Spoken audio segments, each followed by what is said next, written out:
us and sharing that insight all the way from Pretoria, South Africa. Now we move on to our next news. South Korea says it will intensify trade talks with the United States after President Trump announced a 25% tariff on all South Korean imports starting August 1st. The move follows a letter Trump sent to Seoul and other partners marking the first major trade test for President Lee Jae-myung, who took office just a month ago. Trump's letter called the U.S.-South Korea trade relationship far from reciprocal, urging Seoul to open its markets. U.S. Secretary of State Marco Rubio said the new deadline extends a prior July 9 cutoff, giving room for talks to continue. South Korea's trade ministry said it will use this period to pursue a mutually beneficial deal and adjust domestic policies to address its $55 billion trade surplus with the U.S. Trade envoys from both sides have begun high-level negotiations. Seoul is seeking exemptions on auto and steel duties, similar to deals made with Britain. A Lee-Trump summit is also being considered to advance talks, with markets responding positively to the chance of breakthrough. Now we're joined by our guest, Peter Cordillo. He's a chief market economist at Spartan Capital Securities, joining us live from New York. Thank you for joining us today. Good to see you.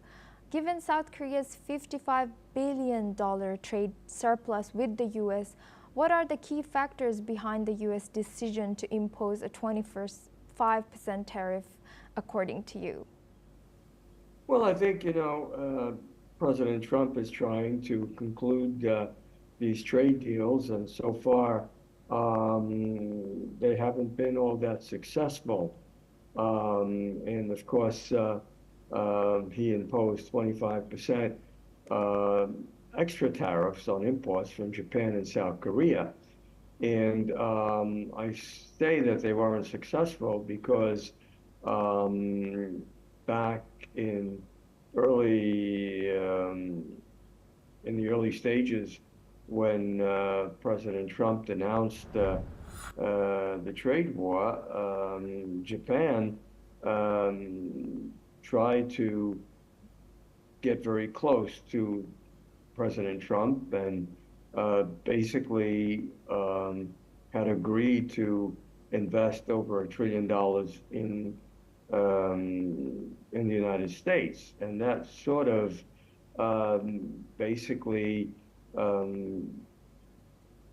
give Trump a good start with relationships with Japan, and basically said that a deal was imminent.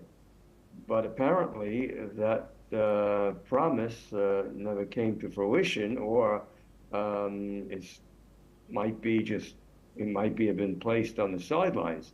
And as a result of that, we have no trade agreement.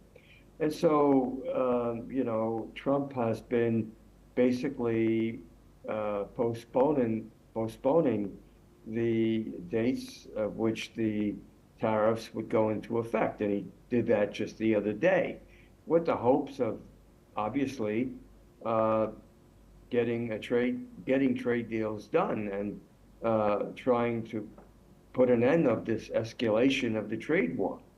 So I think his tough talk, his rhetoric, is trying to force nations in concluding with trade deals. Now, the question is, will that happen? I kind of think it will, and I don't think that the United States is going to obtain exactly what they want, nor will foreign countries obtain what they want. So some sort of a medium accords are probably likable before this new deadline.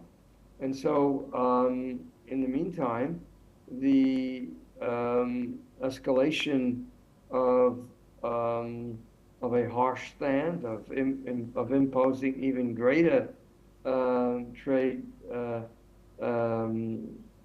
restrictions are going to, I think, facilitate this talk. Hopefully they will, so that we can at least see the trade war escalation come to an end. And of course, then just wait and see what um, what the consequences of these higher tariffs mean in terms of inflation in the United States and in terms of economic activity throughout the globe.